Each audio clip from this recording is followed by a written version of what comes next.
Respected Congress President Madam Sonia Ji, Honorable Prime Minister Dr. Manmohan Singh Ji, Honorable Congress Vice President Sri Rahul Gandhi Ji, all the leaders on and off the dais, and my dear brothers and sisters.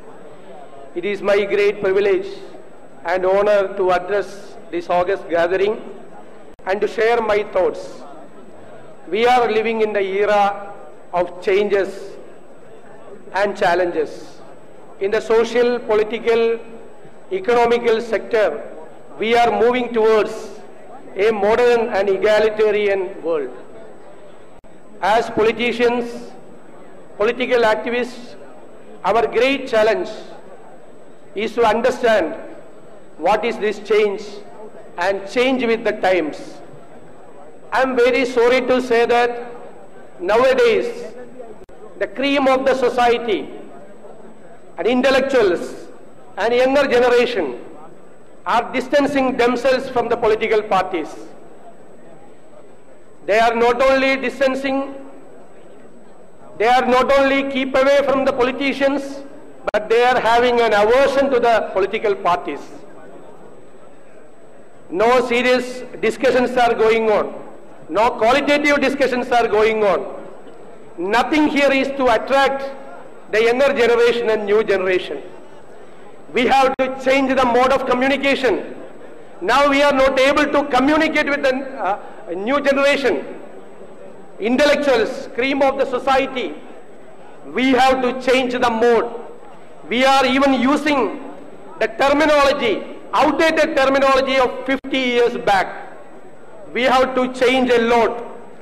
The result of this is a dangerous apolitical platform is constituted everywhere, day by day. That is a dangerous thing.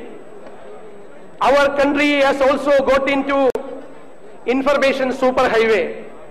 But Madam Sonia Ji has rightly said in her presidential address today, there is disparity. A considerable big section of our people are still living in an underprivileged environment. What is development? We have to redefine the word development. It is not the hallucination created by the real estate. Multi-storied buildings are not the symbol of development. There should be a change and upgradation in the living standard of the ordinary people. Then only we can proudly say that that area is developed. We have to change the term development, redefine the term development.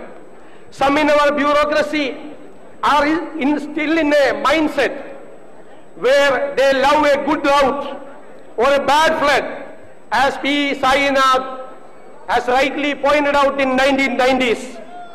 In this context, we must understand the relevance of right to education, food security bill, and the new Land Acquisition Act, which has been brought by our UPA government under the special guidance of Srimati Sonia Ji.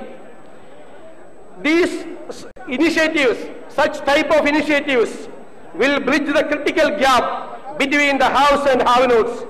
In this context, I request the Honorable Congress President and the Vice President should intervene to the petroleum hike and the gas cylinders issue.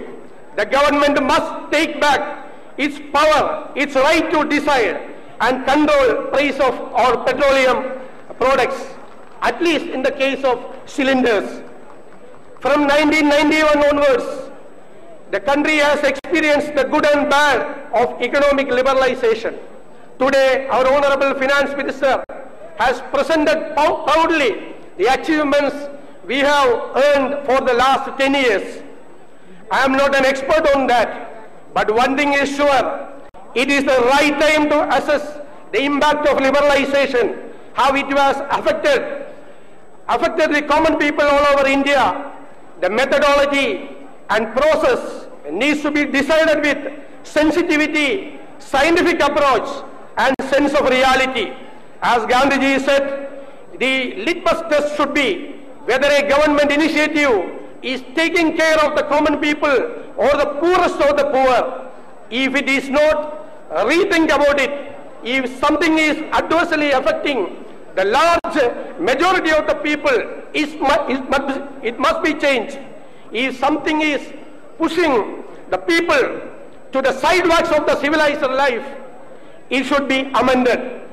Those who do not have any idea about the reality in our villages and towns, those who have never traveled by public transport, those who have never gone to a public hospital, government hospital, cannot just say casually, spending 32 rupees a day is your ticket to the world over poverty line.